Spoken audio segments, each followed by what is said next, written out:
Hello everyone, welcome back to the channel. I'm LeonardSPG, and this time I bring you a Warframe video where I'll be providing a little bit of a feedback of what my thoughts are on the Angel Zariman. Now, I only recently played the quest. I've been playing Warframe now a little bit more than Dauntless, but the quest itself I only played it recently and did all the new game modes, so I want to provide a little bit of feedback to you. So, about the quest, it is good that it introduces the new mission types during your playthrough, but it feels rushed, it feels short, and even badly explains why the Zariman appear now. And on top of that, the NPCs just look like dolls, and their expressions is really not that good, something that already happened on other cutscenes of previous quests. And the quest itself is like 30 minutes of dialogue where you go from I don't like this, I don't like to be in this place, I have bad memories in this place, to, oh, I gotta protect this with my life. No, at the end you're just protecting this. So it feels, I mean, it fits, but not that much. Now, on the operator side, there was a big focus reworks, which we got 2 new abilities to use with our Warframes, but some of those abilities are rather pointless. And worst of all, why did it make the slingshot? I mean, no one asked for it, and it doesn't work. It just doesn't work. We now have more use of the operator, especially in this new game modes, which is good. But playing with it feels sluggish and more complicated. If anything, they should have, streamlined it.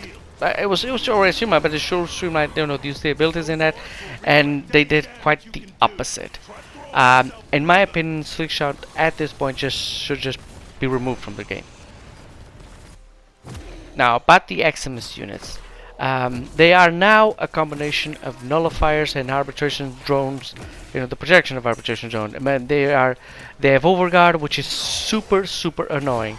Also, despite the color changes that they made, it is hard to tell how many are and which is doing what, especially if you can't see them, which happens quite a lot in these new tiles, because the tiles are some of them are really big and really open, have multiple levels, so there's multiple places where they can hide. The only upside to it is that our specters now, there are Eximus specters, also got buffed, and since I use them quite a lot, it's a plus. For me, it's a plus.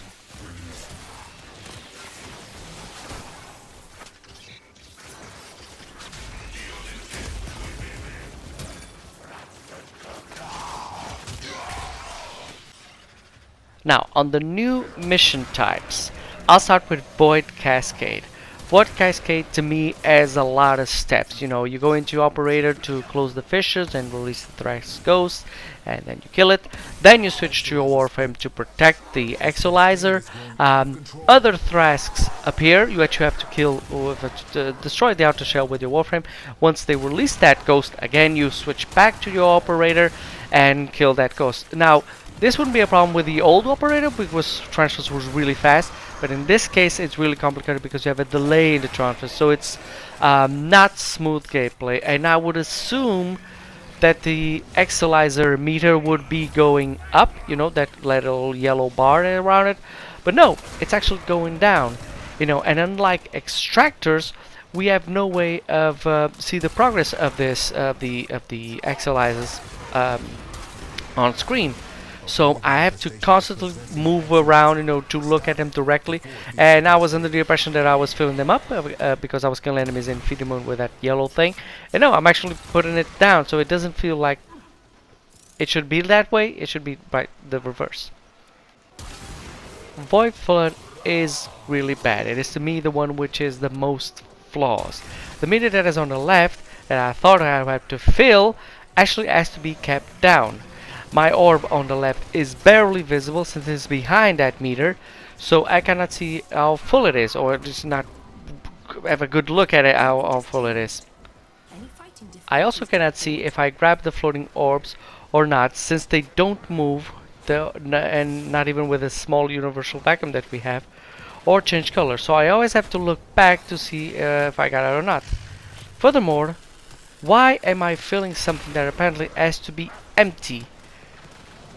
When it fills, it actually buffs the enemy and not myself or the squad. So the bar meter needs to be reversed or turned upside down. and there needs to be a better way to see the orb or have a proper meter for it in the UI. Just as I need to. Void Armageddon is actually pretty good. It reminds me of a similar event that we had on Genshin Impact, where you have to build these turrets. The only bad thing about it is having all three objectives always present on screen on the UI, you know, on the left. I was confused at first because I thought I had to defend all of them at once, but it turns out that you only have to do one at a time.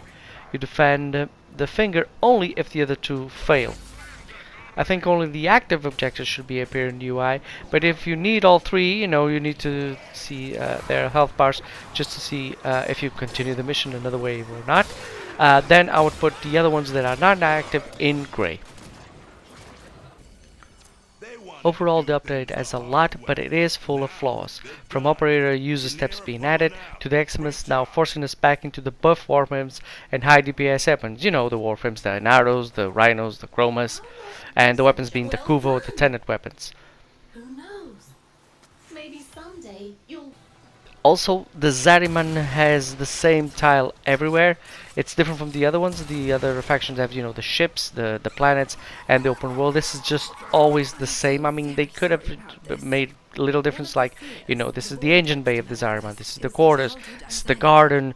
No, you know, some variation between the missions, just not to be all the same. And even the hub is really bland. I mean, it has no silver or gold decorations. It's not. I'm sorry.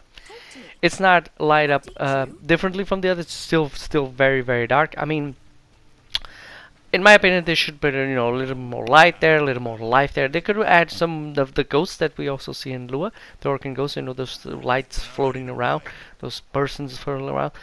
I think that will be a little bit, you know, it'll be better just to just differentiate the hub from the other ship, from the entire ship. So yeah, that's my view on it. I was a bit overwhelmed with the game design, with the new game modes, but I was a bit underwhelmed about how the quest actually worked. In my opinion, the Deimos update was a lot better and I enjoyed it a lot more. If you enjoyed the video, please like and subscribe, and as always, have a great game, guys.